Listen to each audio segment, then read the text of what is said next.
Nosotros estamos en 10 días de ayuno y de oración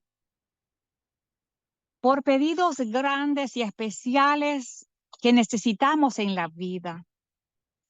Y esta noche hemos decidido hacer una vigilia para aprender algo muy importante sobre la oración.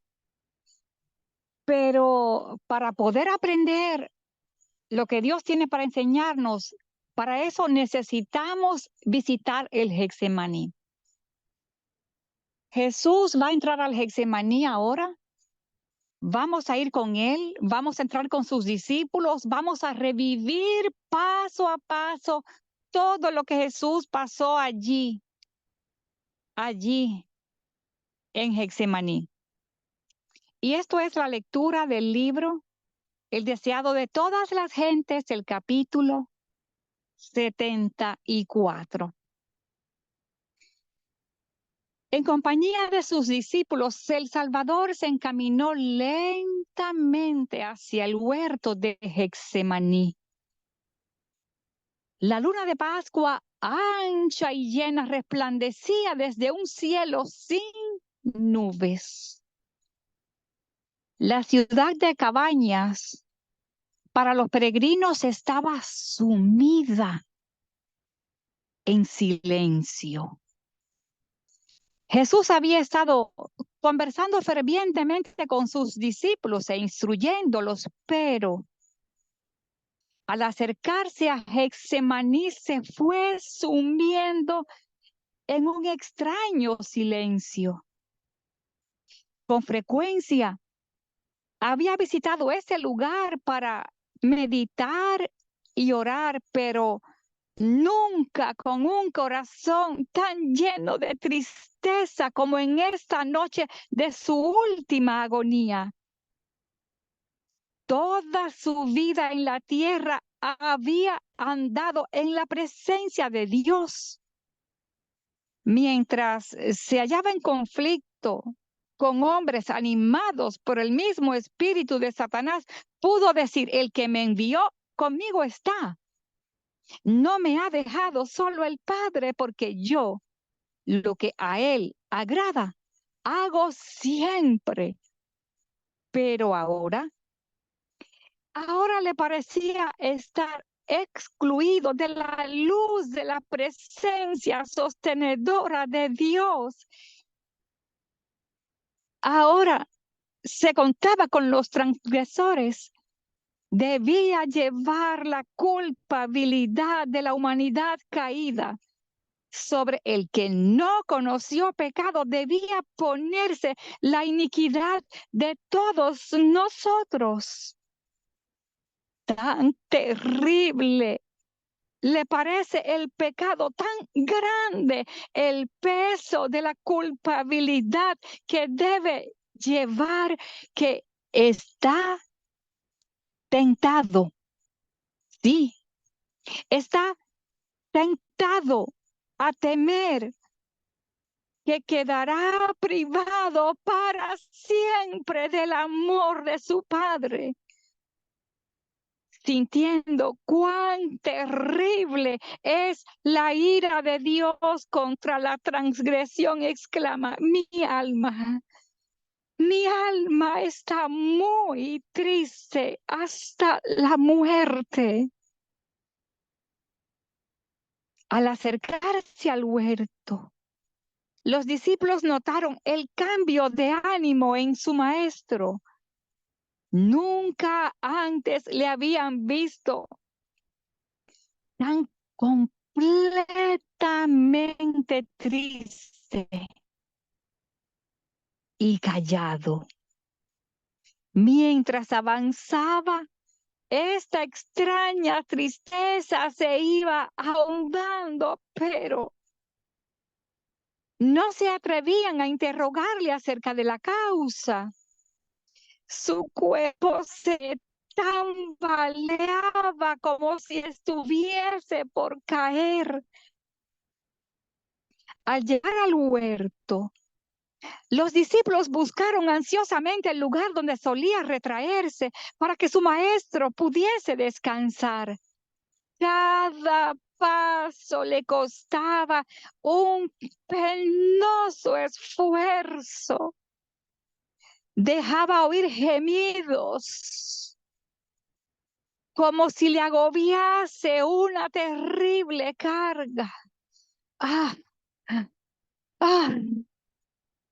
2 veces le sostuvieron sus compañeros, pues sin ellos habría caído al suelo.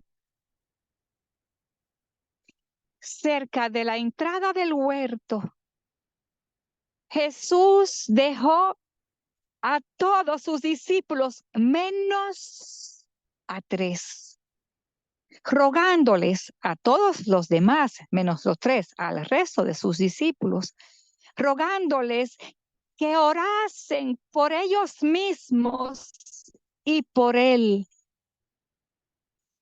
Acompañado de Pedro, Santiago y Juan, entró en los lugares más retirados. Estos 3 discípulos,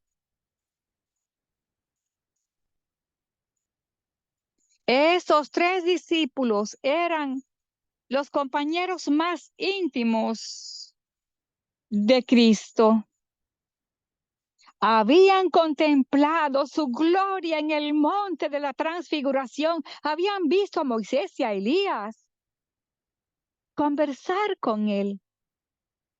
Habían oído la voz del cielo y ahora en su grande lucha, Cristo deseaba su presencia inmediata.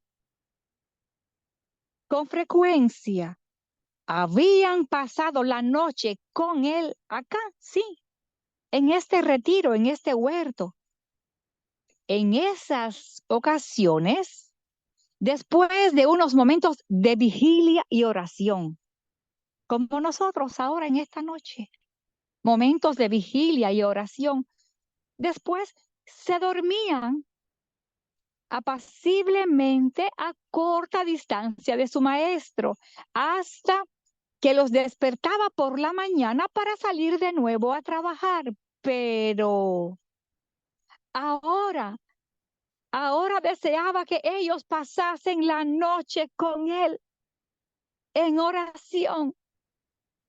Sin embargo, no podía sufrir que aún ellos presenciasen la agonía que iba a soportar.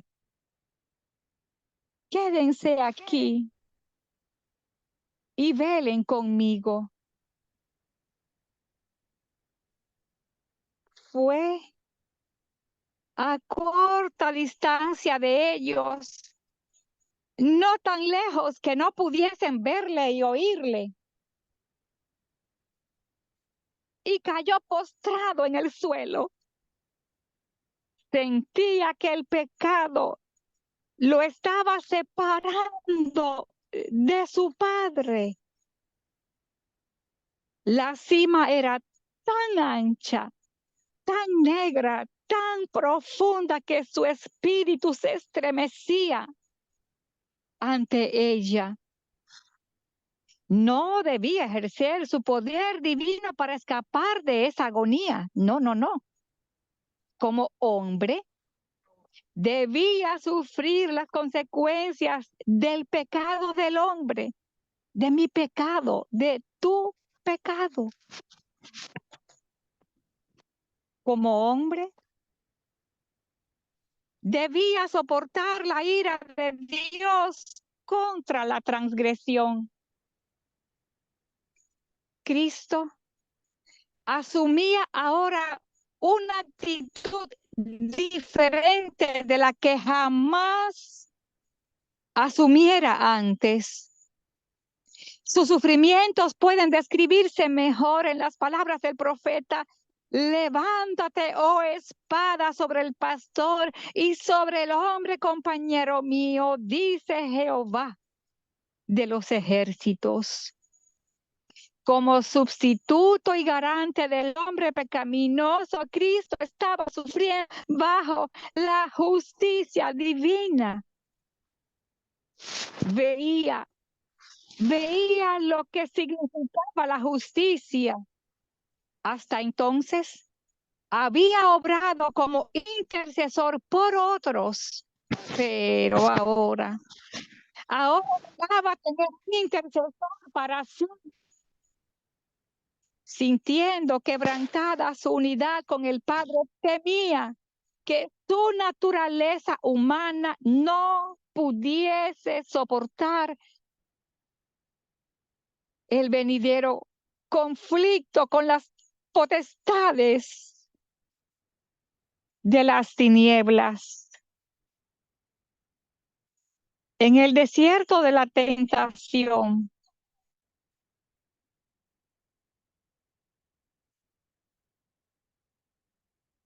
había estado en juego el destino de la raza humana. Cristo había vencido entonces. Ahora, el tentador había acudido a la última y terrible lucha para la cual se había estado preparando durante los 3 años del ministerio de Cristo. Para él todo estaba en juego. Si fracasaba aquí, perdía su esperanza de dominio. Los reinos del mundo llegarían a ser finalmente Cristo. Él mismo sería derrotado, derribado, desechado.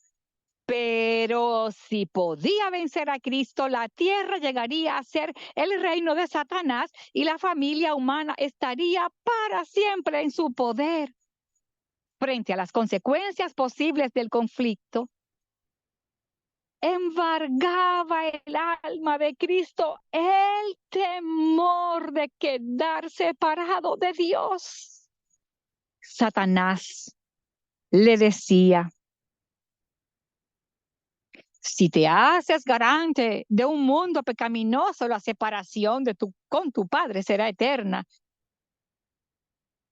Quedarás identificado con el reino de Satanás, nunca más se uno con Dios. ¿Y qué vas a ganar por ese sacrificio? El pueblo que pretende estar por encima de todos los demás enlaces espirituales te ha rechazado. Está tratando de destruirte a ti, fundamento, centro y sello de las promesas a ellos hechas como pueblo peculiar. Uno de tus propios discípulos que escuchó tus instrucciones, que se destacaba en las actividades de tu iglesia, te va a traicionar. Uno de tus más celosos seguidores te va a negar. Todos te van a abandonar. Todo el ser de Cristo aborrecía este pensamiento, que aquellos a quienes se había comprometido a salvar, aquellos a quienes amaba tanto, se uniesen a las maquinaciones de Satanás. Eso tras su alma. El conflicto era terrible. Se medía por la culpabilidad de su nación, de sus acusadores, de su traidor, por la de un mundo que yacía en la iniquidad. Los pecados de los hombres descansaban pesadamente sobre Cristo y el sentimiento de la ira de Dios contra el pecado abrumaba su alma. Miremosle contemplando el precio que ha de pagar por el alma humana, por mí, por ti. En su agonía se aferra al suelo frío como para evitar ser alejado más de Dios. El frío rocío de la noche cae sobre su cuerpo postrado, pero él no le presta atención. De sus labios pálidos brota el amargo clamor: Padre mío, si es posible, pase de mí este vaso. Pero aún entonces añade: pero no como yo quiero, Padre, sino como tú. El corazón humano anhela simpatía en el sufrimiento. Este anhelo lo sintió Cristo en las profundidades de su ser. En la suprema agonía de su alma, vino a sus discípulos con un anhelante deseo de oír algunas palabras de consuelo de aquellos a quienes había bendecido y consolado con tanta frecuencia y escudado en la tristeza y la angustia. El que siempre había tenido palabras de simpatía para ellos, sufría ahora una agonía sobrehumana, y anhelaba saber que oraban por él, por él, por él y por ellos mismos. Cuán sombría parecía la malignidad del pecado. Era terrible, era terrible.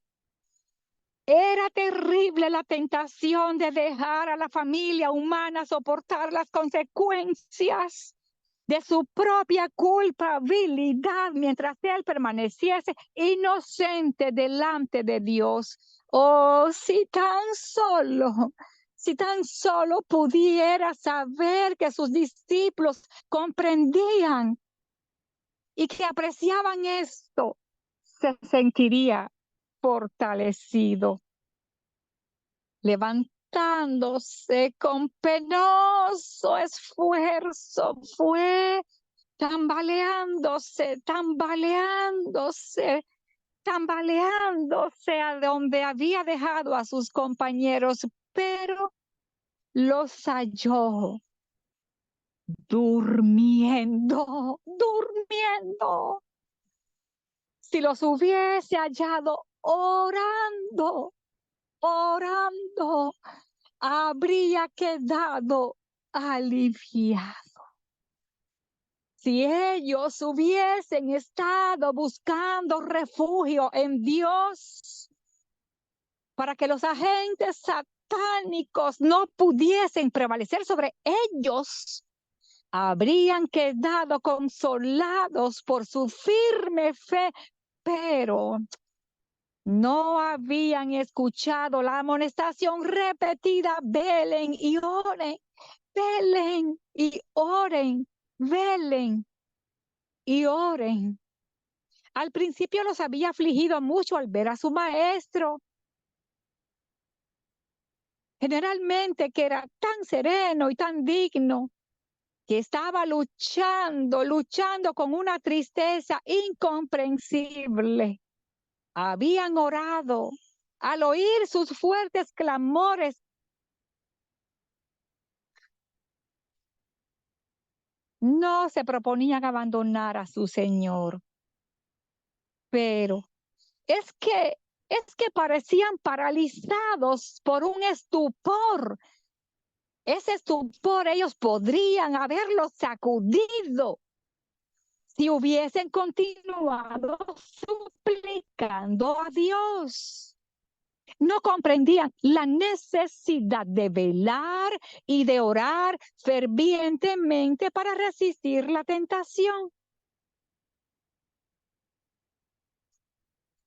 Precisamente antes de dirigir sus pasos al huerto, Jesús había dicho a sus discípulos: todo seréis escandalizados en mí esta noche. Ellos le habían asegurado energéticamente que irían con él, incluso a la cárcel y a la muerte. Y el pobre Pedro, en su suficiencia propia, hasta incluso había añadido: mira, maestro, aunque todos se escandalicen de ti, yo no, yo no.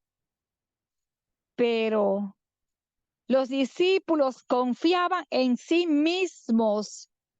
Ellos no miraron al poderoso auxiliador como Cristo les había aconsejado que lo hicieran. Así que cuando más necesitaba el Salvador su simpatía y sus oraciones, los halló dormidos. Pedro mismo estaba durmiendo y Juan, el amante discípulo que se había reclinado sobre el pecho de Jesús, dormía. Ciertamente el amor de Juan por su maestro debía haberlo mantenido despierto. Sus fervientes oraciones debieran haberse mezclado con las de su amado Salvador en los momentos de su suprema tristeza.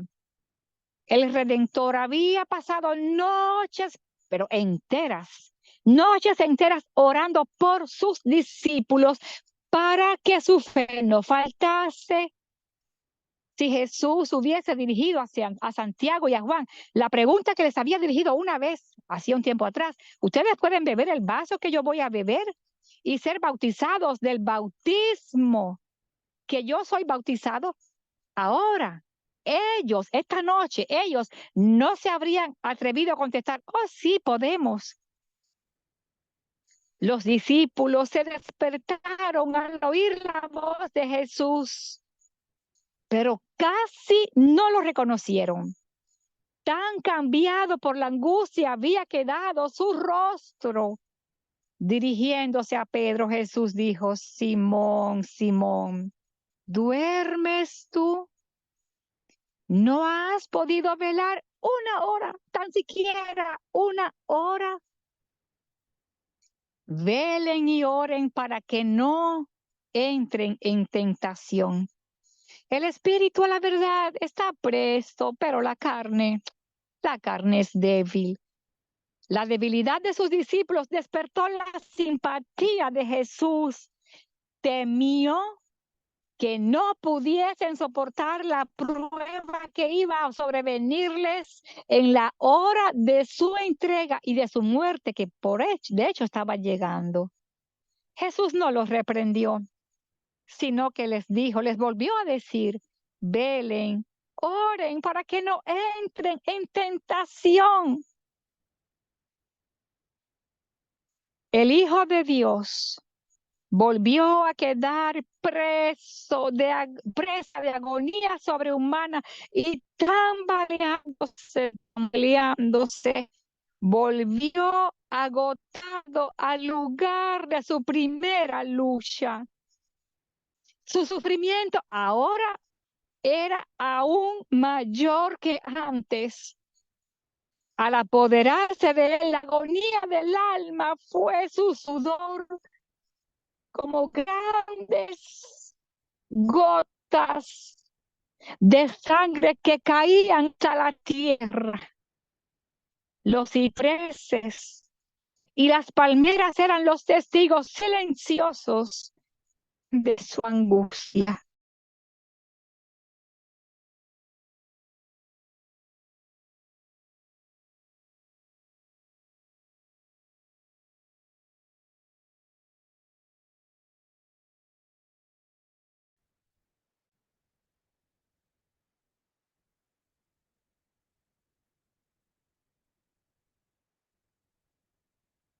Poco tiempo antes, Jesús había estado de pie como un cedro poderoso.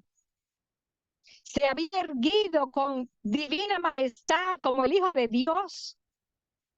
Ahora era como un junco azotado, doblegado por la tempestad.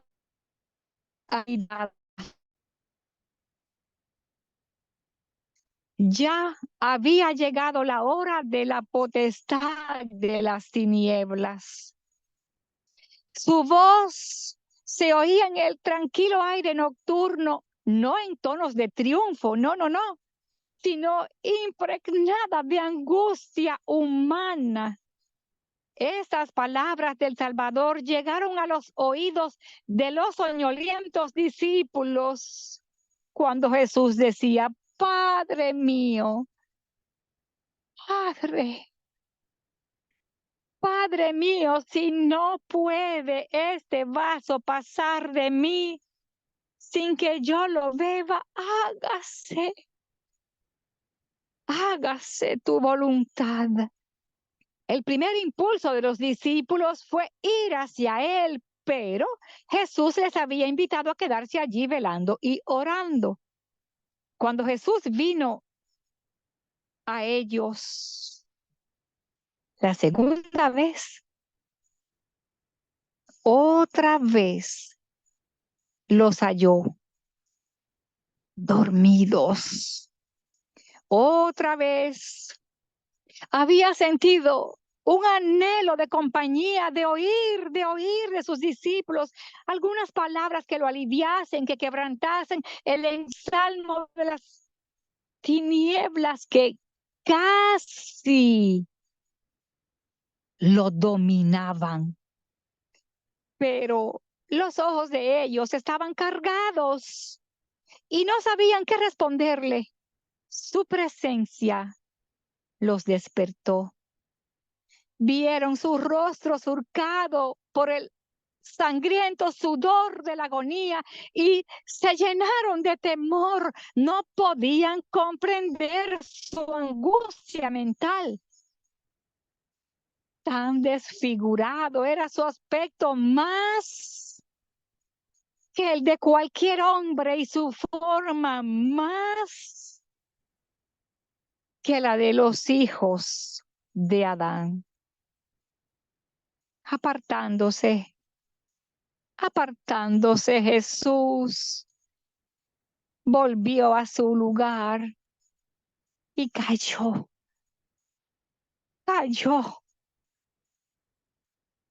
postrado, vencido por el horror de una gran oscuridad. La humanidad del Hijo de Dios temblaba en esa hora penosa. Oraba, pero ahora no por sus discípulos. Ahora no oraba para que la fe de ellos no faltase, no. Ahora oraba por su propia alma tentada y agonizante. Había llegado el momento pavoroso. El momento que había de decidir el destino del mundo, tu destino, mi destino. La suerte de la humanidad pendía de un hilo. Cristo podía aún ahora negarse a beber la copa destinada al hombre culpable. Mi copa, tu copa. Jesús podía ahora negarse a beberla, limpiarse su frente, salir de allí. Todavía no era demasiado tarde. Podía enjugar el sangriento sudor de su frente y dejar que Relis, que tú, que todos, que la humanidad pereciese en su iniquidad. Él podía decir: reciba el transgresor la penalidad de su pecado, yo me vuelvo a mi Padre. ¿Beberá el Hijo de Dios la amarga copa de la humillación, de la agonía? Mi copa, tu copa, ¿se la beberá Él?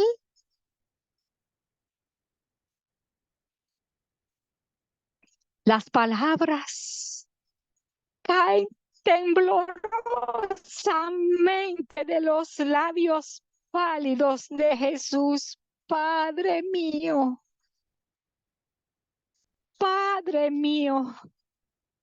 si no puede pasarse este vaso de mí sin que yo lo beba, hágase tu voluntad. 3 veces repitió esta oración. 3 veces rehuyó su humanidad, el último y culminante sacrificio, pero ahora surge delante del Redentor del mundo la historia de la familia humana. Ve que los transgresores de la ley, abandonados a su misma suerte, tendrían que perecer. Yo tendría que perecer. Tú tendrías que perecer. Ve la impotencia del hombre. Ve el poder del pecado.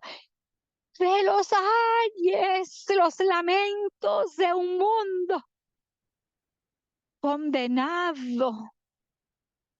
Todo surge delante de él. Contempla la suerte que le tocaría, que me tocaría, que te tocaría. Y su decisión queda hecha. Salvará al hombre, me salvará a ti, me salvará a mí, sea cual sea el costo. Acepta su bautismo de sangre a fin de que por él los millones que perecen puedan obtener vida eterna. Amén. Amén. Amén. Dejó los atrios celestiales donde todo es pureza, felicidad y gloria para salvar a la ovejita perdida, para salvarme a mí, para salvarte a ti. Y no se apartará de su misión.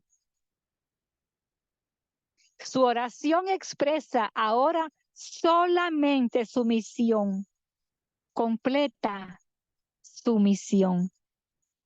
Padre, si no puede este vaso pasar de mí sin que yo lo beba, hágase tu voluntad. Habiendo hecho la decisión, cayó moribundo al suelo, del que se había levantado parcialmente. ¿Dónde están ahora? ¿Dónde? ¿Dónde están ahora sus discípulos para poner tiernamente sus manos debajo de su cabeza, de la cabeza de su maestro que está desmayado, y limpiarle esa frente desfigurada? El Salvador pisó solo el lagar y no hubo nadie del pueblo con él. Pero Dios sufrió con su hijo, sufrió. Los ángeles contemplaron la agonía del Salvador. Vieron a su Señor rodeado por las legiones de las fuerzas satánicas y su naturaleza abrumada por un poder misterioso que lo hacía estremecerse. Hubo silencio, silencio en el cielo. Ningún arpa vibraba. Oh, si los mortales hubiesen percibido el asombro de la hueste angélica, mientras en silencio y pesar veían al Padre retirar sus rayos de luz, sus rayos de amor, sus rayos de gloria de su Hijo amado, comprenderían cuán odioso es a su vista el pecado. En esa terrible crisis, cuando todo estaba en juego, cuando la copa misteriosa temblaba en la mano del doliente, los cielos se abrieron. Una luz resplandeció de en medio de la tempestuosa oscuridad de esa hora tétrica, y el poderoso ángel que está en la presencia de Dios, ocupando el lugar del cual cayó Satanás, vino al lado de Cristo. No vino para quitarle de la mano la copa, oh no. Vino para fortalecerlo a fin de que pudiese beber esa copa, asegurándole que su padre lo amaba. Vino para darle poder al suplicante divino humano.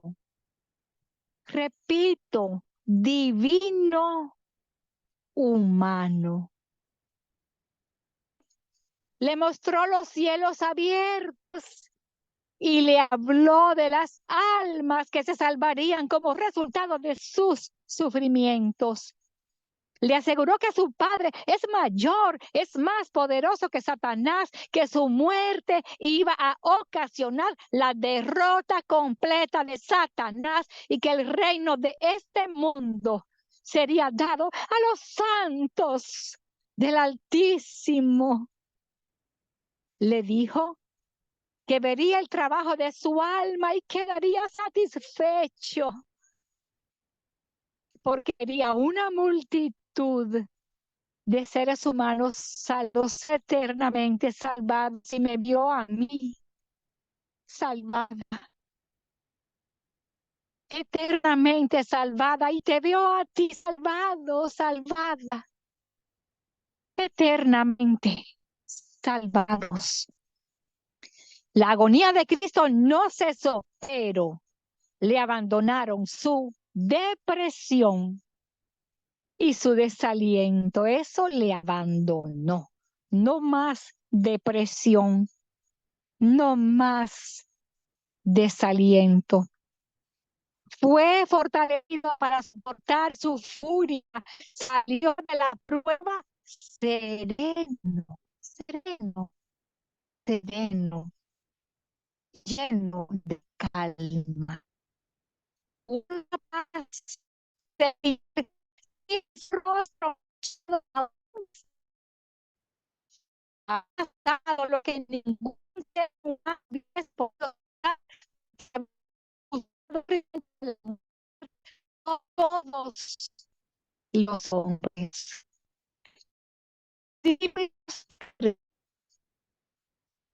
dormidos. Los discípulos dormidos habían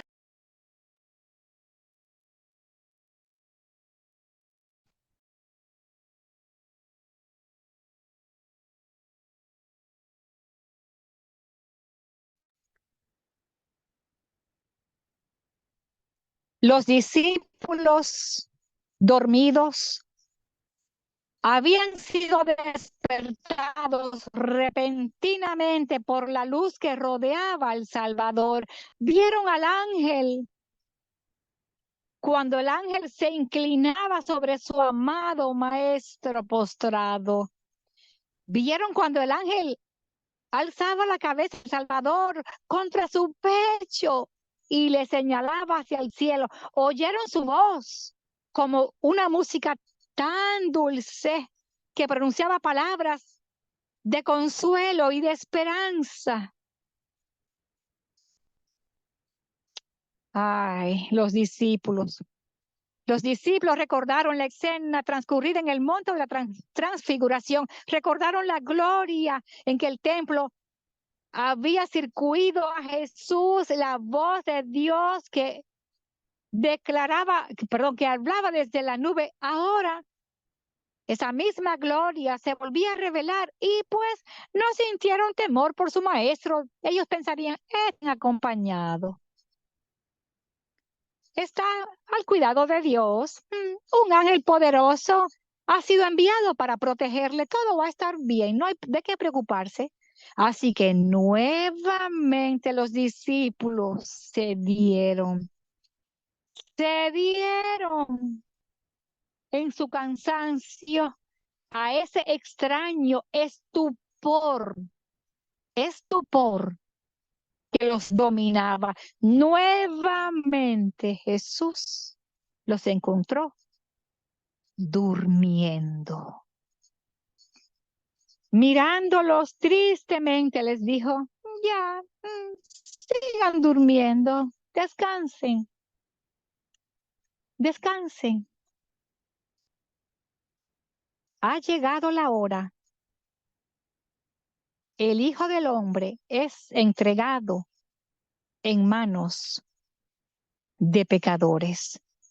Queremos compartirles ahora una música para que meditemos.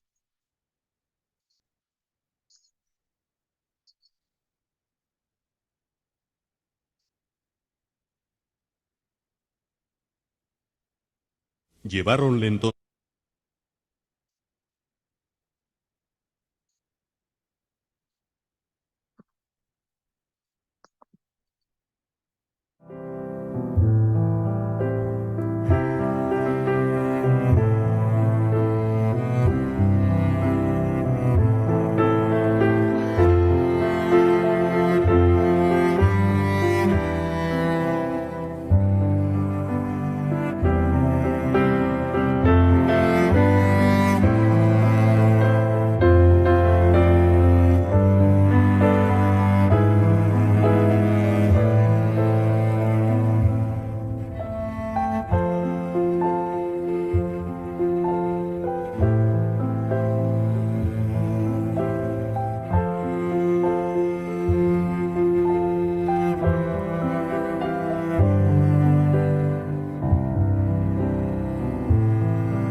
Cuando Jesús le dijo a sus discípulos, duerman ya.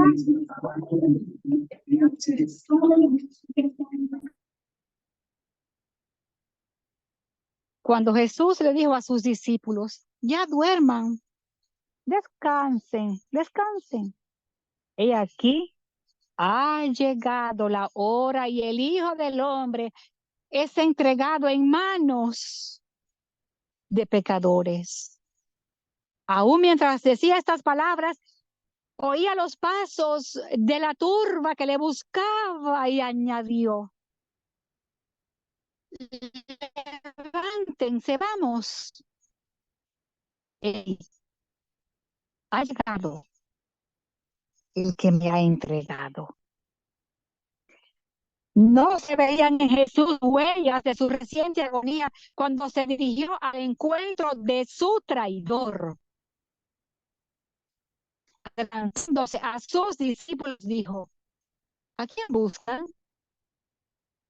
Contestaron, a Jesús Nazareno.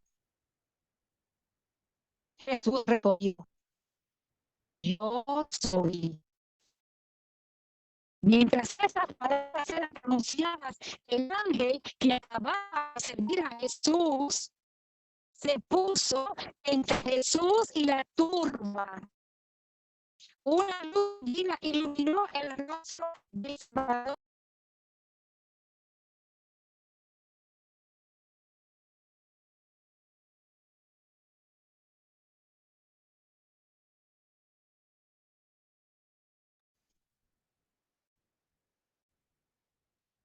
En presencia de esta gloria divina, la turba homicida. En presencia de esta gloria divina, la turba homicida no pudo resistir un momento, retrocedió tambaleándose. Sacerdotes, ancianos, soldados, aún Judas, cayeron como muertos al suelo. El ángel se retiró y la luz se desvaneció. Jesús tuvo oportunidad de escapar, pero permaneció sereno, dueño de sí. Permaneció en pie como un ser glorificado en medio de esta banda endurecida, ahora postrada e inerme a sus pies. Los discípulos miraban mudos de asombro y de pavor, pero la escena cambió así rápidamente. La turba se levantó, los soldados romanos, los sacerdotes, Judas, se reunieron alrededor de Jesús. Parecían avergonzados de su debilidad y temerosos de que se le escapase. Todavía volvió el Redentor a preguntar, ¿a quién buscan? Habiendo tenido pruebas del que el que estaba delante de ellos era el Hijo de Dios, pero no queriendo convencerse a la pregunta, ¿a quién buscan? Volvieron a contestar, a Jesús Nazareno. El Salvador les dijo entonces, les he dicho que yo soy.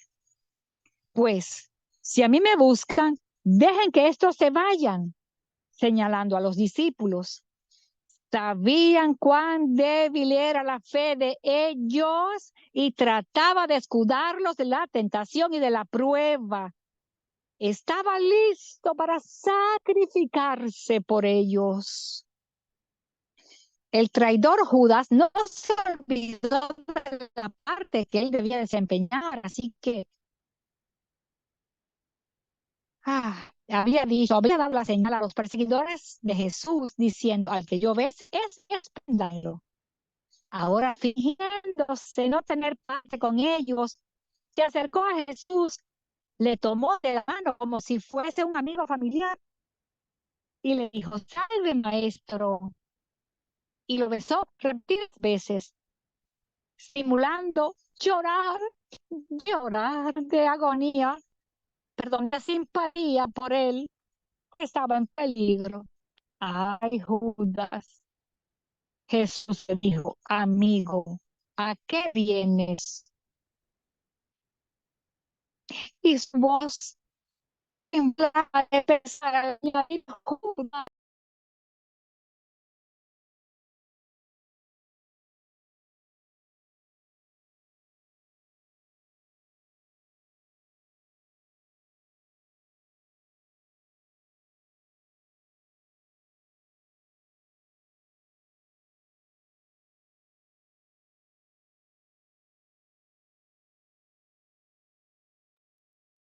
que no se puede lograr. Sabía, maestro, no se debe que él me había muchos así se quedaron chasqueados, indignados, cuando vieron las cuerdas, tratar las manos de aquel a que ellos amaban, en su ira, ¿te imaginas? En su ira,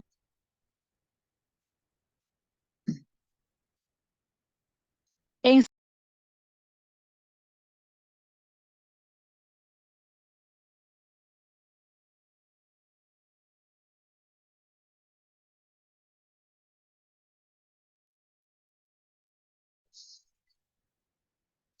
me voy a mover más adentro, esperando tener un poco más de señal. No les voy a seguir leyendo, se los voy a decir con mis propias palabras. Ahora Estamos al bien, ahí te final. escuchamos bien, hermanita. Ahí te escuchamos bien. Gracias. Estoy ahora Vale. con mis propias palabras. Los discípulos se quedaron chasqueados, se quedaron mal, turbados, perturbados, con ira. Pedro sacó la espada, le dio un espadazo a uno, le arrancó la oreja a uno. Entonces, cuando se llevaron a Jesús, ellos se sentían tan fastidiados, tan molestos. ¿Cómo se deja aprender? ¿Cómo se deja aprender? ¿Cómo? ¿Cómo? Entonces Pedro sugirió a los demás que saliesen huyendo, escaparse cada uno por su lado. Y el Getsemaní quedó vacío. Jesús iba a entregar su vida por ti, por mí. Y los discípulos huyendo, corriendo a salvar su vida,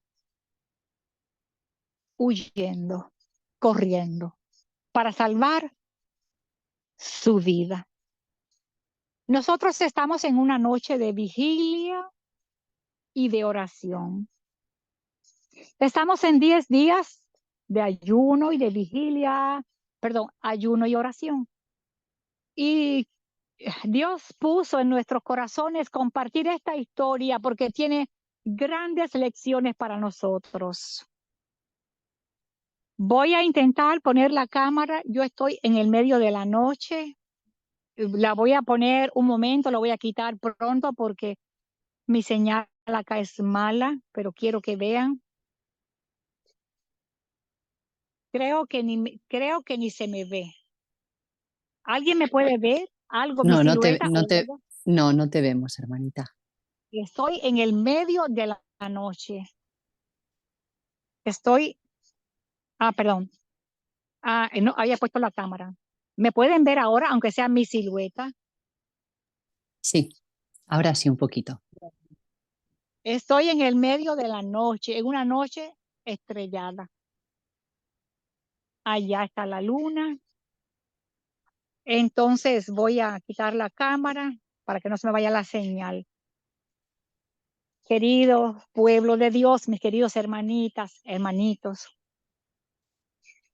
¿Sabes que fue muy grande la diferencia entre Jesús y los discípulos en Getsemaní? Jesús estuvo orando en el momento que necesitaba orar. Los discípulos sí creo que habrán orado, quizá oraron unos minutos, antes de quedarse dormidos. Si los discípulos hubiesen estado orando, la historia hubiera sido otra. Jesús no hubiese sufrido tanto porque hubiese sido animado, reconfortado por las mismas personas que vino a salvar. Y los discípulos no hubiesen salido corriendo, huyendo, despavoridos, no hubiesen sentido ira, no hubiesen sido desilusionados, no hubiesen sido vencidos en ese momento. Jesús orando y ellos durmiendo. Nosotros estamos en los días finales de la historia de este mundo. Nosotros estamos entrando al fin, al fin, al fin, al fin. Hoy Dios requiere de ti y de mí tiempo de oración, de vigilia, de clamores. ¿Clamores por qué? Yo te diré. Clamores para que Dios nos transforme, para que Dios nos haga nuevos, para que Dios quite este carácter, lo deshaga y ponga su carácter, su espíritu en nosotros. Dios quiere cambiar la ira por paz, el miedo por confianza, el mal carácter por amor. Dios quiere quitar las cosas del mundo, de tu vida, de mi vida, y ponerlas del cielo. Dios quiere sanarnos, quiere llenarnos de su espíritu, hermanitos. Quiere contestar nuestras oraciones grandes. En tu momento grande en la vida, ¿qué vas a hacer? ¿Vas a dormir? ¿Vas a dormir? En tus momentos fuertes, en los momentos que tú te tienes que sujetar de Dios, ¿vas a dormir? Yo te voy a decir lo que tú vas a hacer al siguiente día o durante ese día. Vas a ser derrotado, vas a ser derrotada, vas a tener mal carácter, el mundo te va a vencer, vas a sentir decepción de Dios. Y eso no es lo que Dios quiere para ti ni tampoco para mí. Dios quiere que tu historia sea diferente, que tu vida sea diferente. Dios quiere verte triunfar. Dios quiere que tus oraciones sean contestadas. Queridos, cuando tú haces si tú tienes una emergencia, por ejemplo, tú vas por la calle y un carro te va a chocar y no tienes tiempo para estar una noche completa de oración, no tienes chance. El Señor, sálvame, como Pedro cuando estaba hundiendo. Pero de ahí en fuera, que no sea emergencias, por lo general, Dios va a requerir de ti tiempo de oración, tiempo de vigilia, tiempo de oración, tiempo de vigilia, tiempo que tú estés en la presencia de Dios. No se ora un minuto para ver grandes cosas. Tú tienes que orar y orar y orar y orar y volver a orar. Por el día, por la mañana, por la tarde, mediodía, la noche, la madrugada, especialmente cuando tú tienes grandes pedidos. Yo no sé si tú tienes grandes pedidos. Si tú tienes grandes pedidos, tú necesitas agarrarte de Dios. ¿Y cuándo los vas a dejar descansar? ¿Cuándo? Yo te voy a decir, cuando Dios te dé lo que tú le estás pidiendo. Getsemaní nos enseña que cuando llegan los grandes momentos de la vida, no se duerme, se ora. Si Jesús hubiese dejado que el cansancio, porque Jesús estaba tan cansado como los discípulos. Si Jesús se hubiese ido a dormir, el diablo le pasa por arriba y lo vence. Jesús se retiró ante su Padre. Jesús fue ante su Padre, Padre, Padre. Jesús clamó, Jesús clamó, Jesús clamó. Y Cristo venció. Y sus discípulos no lo lograron en ese momento, después se arrepintieron. Pero ahora, al final de la historia del mundo, cuando los últimos momentos de hacer vigilias, ayunos, oraciones, se nos están yendo de las manos, los últimos días de hacer vigilia, de orar. Estamos al entrar a la crisis, hermanos. Despierten por el amor de Dios. Es tiempo de orar. Es tiempo de orar. Es tiempo de orar. El anhelo de mi corazón es que Dios haya tocado tu corazón. Pido disculpas por las veces que se cayó la señal, pero gracias a Dios lo pudimos retomar.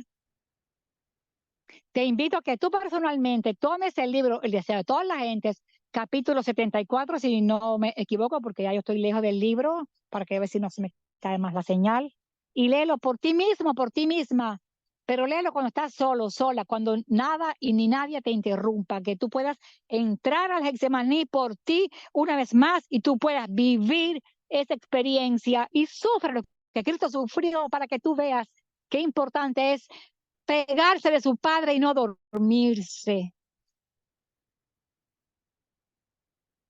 Que Dios te bendiga. Que Dios te bendiga. Realmente, que Dios te bendiga. Que este mensaje te cale y es un llamado a orar. A orar. A orar. Nosotros aún seguimos hasta el día miércoles, estos 10 días de oración, de ayuno. Estamos orando a las 5 de la mañana, hora central de Estados Unidos. Estamos orando a la 1 de la tarde y a las 6 de la tarde, hora central de Estados Unidos, por nuestras grandes necesidades, las grandes. Si yo necesito comprarme una taza, un ejemplo, no es eso una grande oración. La salvación de mi alma, eso es una oración grande. La transformación de mi vida, ser llena del Espíritu Santo, recibir la lluvia tardía, eso es una oración grande. Pedidos especiales, grandes que le estamos haciendo a Dios para servirlo a Él. Eso es un pedido grande, el cual, Padre mío, tú me estás escuchando y en el nombre de Jesús te lo pido una vez más.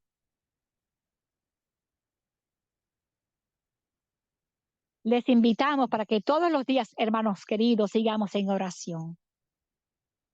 Que Dios toque tu corazón y que tú puedas hacer una entrega a Él y decir, cuando se acaben estos 10 días de oración, yo voy a seguir orando.